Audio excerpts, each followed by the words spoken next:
Why are you teaching? Why am I teaching? That is a good question. That is an excellent It sounds question. like you're pretty into the movie stuff. What are you doing? Well, I had a period where I had no creative output. I was just doing nothing. I was just teaching, and I actually had a few things that got me back into trying to do creative things. When was this? 2016. But you studied film at UNLV. That's correct. So how you just say it like the rest of us? Oh, just gonna go for an adventure? Exactly. I mean, was there nothing, and you didn't like film studies after that? Or? I graduated. I was in kind of a rut. I faced what do you call it, a quarter life crisis. I thought I need to do something. Is that what it's called? That's what it's called. That's our new word for the day, quarter life crisis.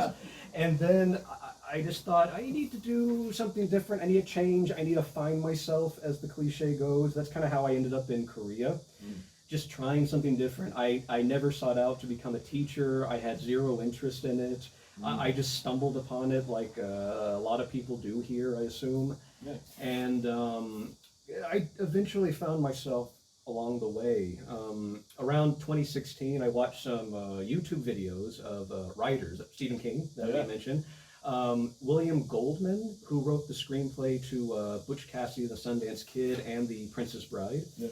Oh man, that guy, Jesus. what a cool guy. Yeah. What a cool dude. And he told some great stories about rejection, how often he got rejected. And this guy wrote, Princess Bride, he wrote, Butch Cassidy. Well, even Stephen King, he got rejected, Lord knows how many times before he sold his first book. My favorite one's what's her name? J.K. Rowling. Harry Potter got turned down like 9-10 times. And one guy's like, we'll take a chance on it.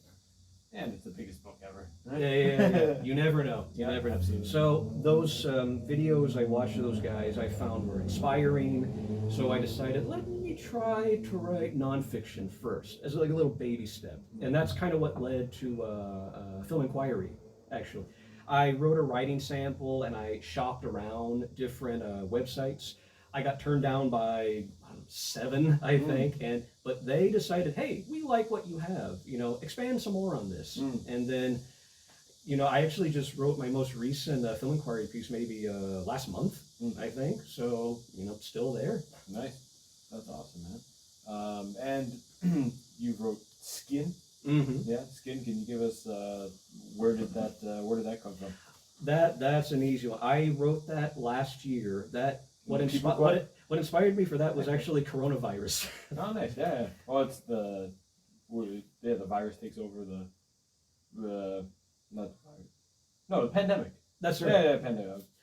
I've confused those words. Yeah. Well, yeah. So COVID, it was the early days of COVID when we really didn't know what to do. We would think you touch somebody's shoulder, I'm gonna die. Oh no. Oh, it's gonna stay alive on the table on That's right. for 22 hours. It was around that period, just watching CNN, watch everyone wearing masks, scrubbing, everything down 20 times, just neurotically. And I also watched, for the first time, George Romero's movie, The Crazies, which is a similar thing.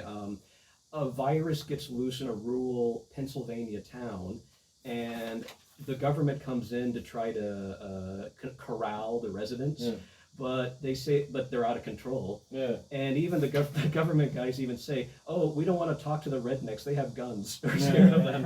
And so I watched that, and coronavirus going on. I go, idea is a brewing. Yeah. And that's when I started outlining something.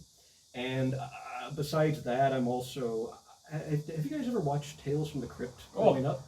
Yeah.